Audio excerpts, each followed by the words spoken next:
यही नहीं अभी और सुनिए। Har Har Mahadev, good morning, સુપ્રભાત. કેમ છો? આજના મિની વ્લોગમાં તમારું હાર્દિક સ્વાગત છે. અને આપણે થઈ ગયા છીએ રેડી થઈને આપણે મસ્ત મજાના પહોંચી ગયા હતા ફાર્મમાં. ત્યાં તો મોટું ને છોટું બે મોજ કરતા હતા. અને પછી આજ તો જોયું તે તો ફાર્મનું વેધર કંઈક અલગ લેવલનું જ લાગતું, એટલે થોડો વિડીયો ઉતારી લીધો તો આપણે.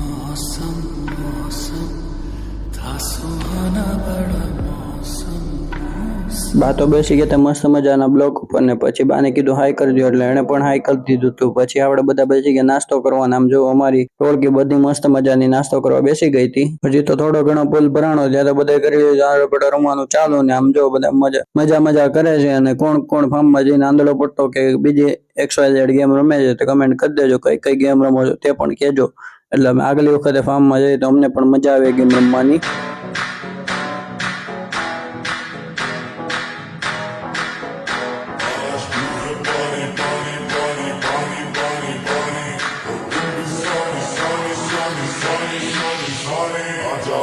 પછી આપણે રહ્યા ગુજરાતી અને કાઠિયાવાડી, એટલે ગમે ત્યાં હોય ગરબા તો ચાલુ કરી જ દેવાના. પછી તો બધા ગરબા જેવું ચાલુ કરી દીધું તો મોજ કરી લીધી હતી. અમે બધા તો ગરબા રમવામાં મશગુલ જ હતા, પણ પપ્પાનું સાઈડમાં કઈક અલગ લેવલનો જ ચાલતો હતો. એ તો પાણીમાં મસ્ત મજાના સૂતા હતા. મને કે સુવા દેજે, મેં કીધું કાંઈ વાંધો નહીં, તમે સુતા રહ્યો. પછી તો બધા પુલમાંથી બહાર નીકળી પછી તો ફોટો સેશન ચાલુ થઈ ગયું. તો ફોટો બધા લેતા હતા, અને પપ્પાએ ચાલુ કરી દીધું ભજીયા બનાવવાનું, કેમ કે આજે તો ફાર્મમાં ભજીયાનો પ્રોગ્રામ, ને આમ જો બધા મોજ કરતા હતા. અને થોડું ઘણું કામ હતું એ કામ કરતા હતા, બધા પોતાની વ્યવસ્થા કરતા હતા.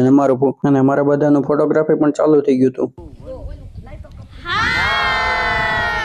પછી તો ફાઇનલી ફાર્મને કહી દીધું બાય બાય, અને કઈ નહીં મળે બીજા મસ્ત મજા બ્લોગ સાથે. ટાટા બાય બાય, જય ખોડિયાર માં, જય શ્રી કૃષ્ણ.